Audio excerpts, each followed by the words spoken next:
in terms of the internal situation of Iran. In your opinion, for this, the most important question right now, it seems, is that, the potential for de-escalation. How are you looking at that?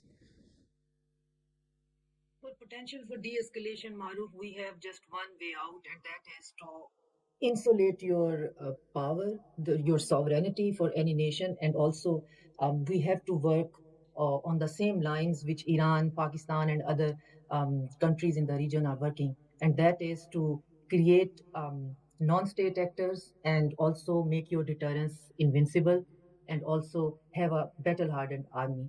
But again, we are at the same point that after even achieving that, we have witnessed that General Qasim Soleimani has created an evil the axis of resistance, which is known as infamously axis of evil, and it has inculcated different non-state actors from Iraq to Syria to Yemen to Lebanon, and even Hamas is part of that.